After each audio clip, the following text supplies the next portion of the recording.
This tutorial will show you how to conduct research using tools from the SDSU Love Library. When conducting research, it is important to understand the difference between scholarly and popular articles. Here is a short film by Vanderbilt University's Peabody Library to help you understand the difference. As a college student, you will quickly discover that when using periodicals for research, it is important to know the difference between scholarly and popular periodicals. Periodicals are publications that are published regularly. Scholarly periodicals are known as journals, while popular periodicals are called magazines. The sources of information that you use for the papers and presentations in your classes will be evaluated by your professors, so it is necessary to evaluate the authority of your sources before using them. Scholarly periodicals are considered scholarly because their articles are written by experts. Most scholarly articles are then evaluated by other experts before they are published, in a process called peer review. Periodicals that require this process for articles are also called peer-reviewed journals. You will want to use scholarly periodicals as much as possible because they are considered authoritative. If you are able to see the print copies of periodicals, it can be easy to distinguish between magazines and journals. Magazines usually have flashy covers and lots of advertisements inside, while journal covers are usually plain and contain few or no advertisements. If you find a periodical at a newsstand or in a grocery store, it is most likely a magazine. Journals are usually bought directly from the publisher. You should be aware that newspapers are also considered popular periodicals. If you find an article online, however, this distinction can be much trickier to make. Here are some things to look for in a scholarly article. First, you should look for credentials such as PhD or affiliation with a university after the author's name. The article should contain an abstract which summarizes the main points of the article. Many times there will be a short biography, establishing the author's involvement with the subject and possibly listing the author's credentials. There will also be footnotes, or a bibliography at the end of the article, listing the author's sources of information. This allows the reader to consult and verify the material the author used. A scholarly article will also contain specialized vocabulary, showing that the author has in-depth knowledge of the subject. The length of the article is useful to look at as well. Popular articles are usually brief, 1 to 5 pages, whereas scholarly articles are usually much longer. While doing research, you may come across trade or professional publications, which are written for a very specific audience, such as managers or administrators in business, finance, and industry. Articles found in these publications are sometimes written by experts, and other times are written by journalists. They are published quickly to alert people in a particular business of new trends or technology, so even though the author may be an expert, it is unlikely that articles have gone through a peer review process. You should use these articles cautiously. Lastly, you should know that there are some gray areas when deciding if an article is scholarly or not. So if you have questions about whether you should use an article for a paper or project, you should consult your professor.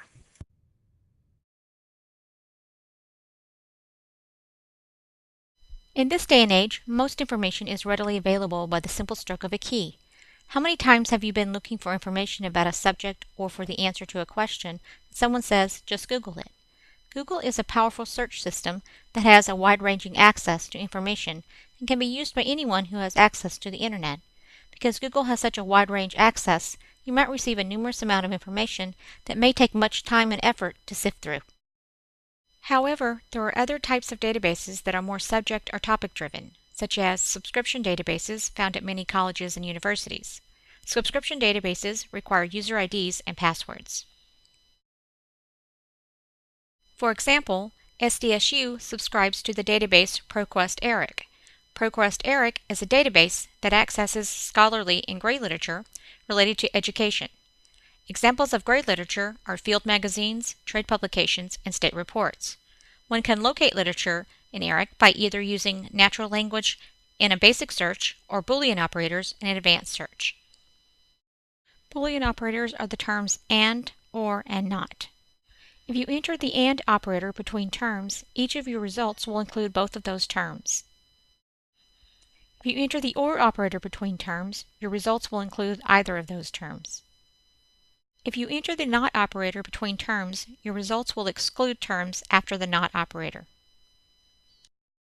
Google Scholar is a Google-based product that is designed specifically for academic research.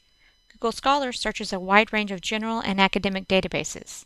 Like traditional Google, you don't need a user ID or password to search for an article.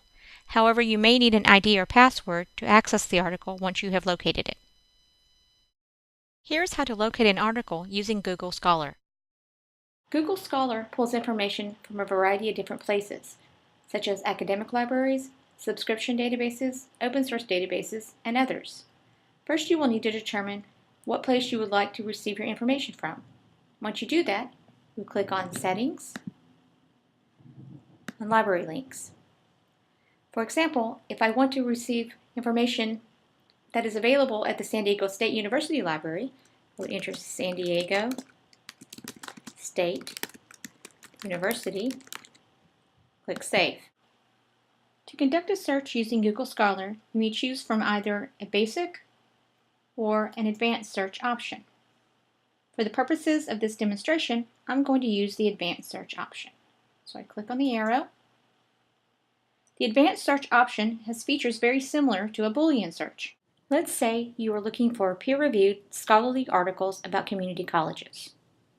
We'll use the with all of the words search, which is similar to the Boolean AND search. Enter community colleges. Google Scholar will pull articles that have the words community and colleges in them. Click search. When you review your results, keep in mind that Google Scholar pulls more than just peer-reviewed scholarly articles. The results may include earlier drafts of articles that are not peer-reviewed. So you'll want to look at each of the articles to determine if they are peer-reviewed and scholarly. You will notice that a number of your articles have the SDSU SFX designation. What this means is that this article is full text and is available at the San Diego University Library. So if I click on one of these links,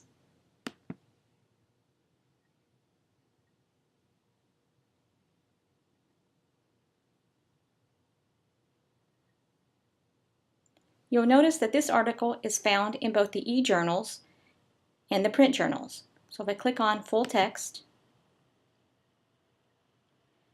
you will be directed to the journal where the article is located. Keep in mind, if you are using a computer away from the university campus, you may need to enter your red ID and library PIN number. This concludes the tutorial. If you need further assistance, please contact your SDSU librarian.